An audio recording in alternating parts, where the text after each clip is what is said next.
Hello students, today we're going to be working on multiplying multi-digit numbers using the standard algorithm. A standard algorithm is simply a process for doing something the same way each time. In this video today, I will be doing both a 2-digit by a 2-digit multiplication problem and a 3-digit by a 2-digit multiplication problem, just to give you some variety. I will indicate in the description box when I start on the second problem, so if you want to skip to just a 3-digit by 2-digit, you're more than welcome to do so. For my first problem, I'm going to be completing 42 times 15. If you've looked at all the videos on multiplying, you will realize I'm using the same problem so you can compare and see how they are alike or how they are different. The first thing you're going to want to do is write your problem vertically, making sure that you line up the place values. So the ones place should be under the ones place, the tens place should be under the tens place. To complete the process of standard algorithm, we're going to start from the ones place in our bottom factor, and we need to use this number to multiply by each of the numbers in our top factor. So I'm going to start from the bottom. 5 times 2. 5 times 2 is 10, so I'm going to place my 0 below it, but because of addition rules, I know I can't place the 1 there, so I have to regroup. That 1 is going to go up top.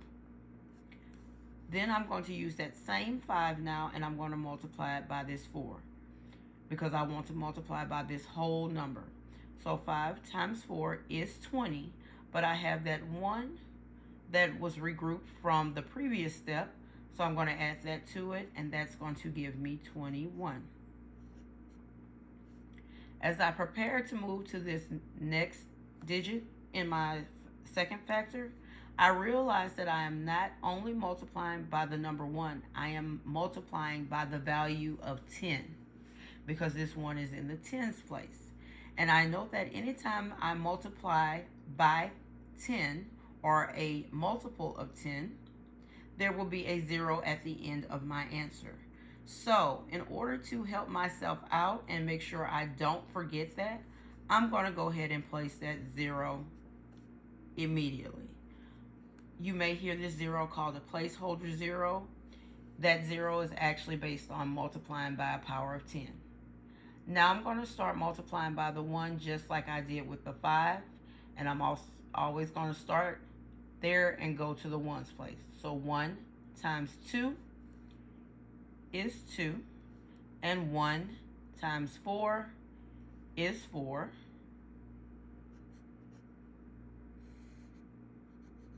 And now I'm going to add these two parts. It's two parts because it comes from multiplying 5 times 42 and then multiplying 10 times 42. 0 plus 0 is 0. 1 plus 2 is 3. And 2 plus 4 is 6, giving me a product of 630. Let's try with our second problem. The 3-digit by the 2-digit is going to work the exact same. I'm going to use the problem 123 times 45. Our first step is to write the problem vertically. And again, we want to make sure we line up the place values correctly. So I will have my ones under my ones, tens under tens, and in this case, I only had hundreds in that first factor. I will start from the ones place on the bottom, which is my 5, and I'm going to multiply this 5 times each of the digits in my top factor.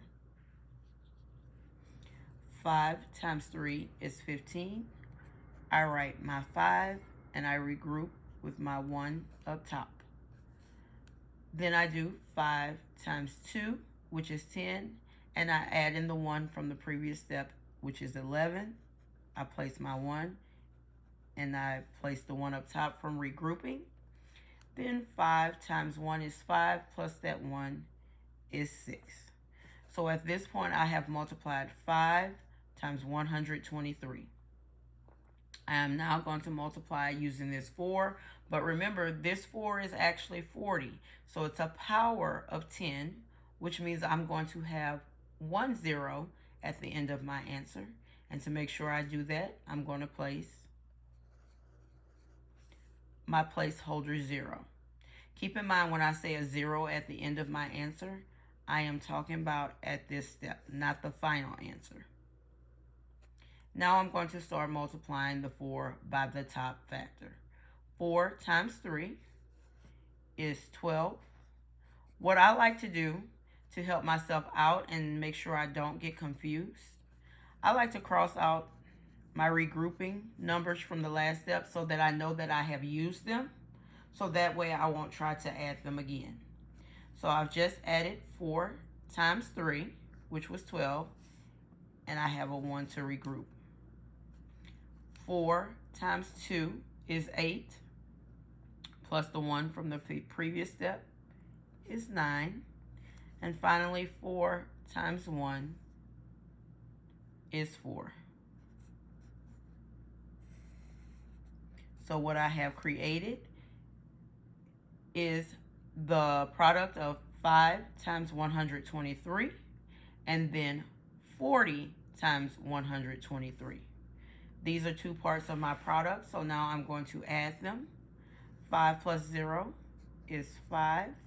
1 plus 2 is 3. 6 plus 9 is 15 with a 1 to regroup. And 1 plus 4 is 5, which gives me a product of 5,535. If you have any questions, reach out to your teacher.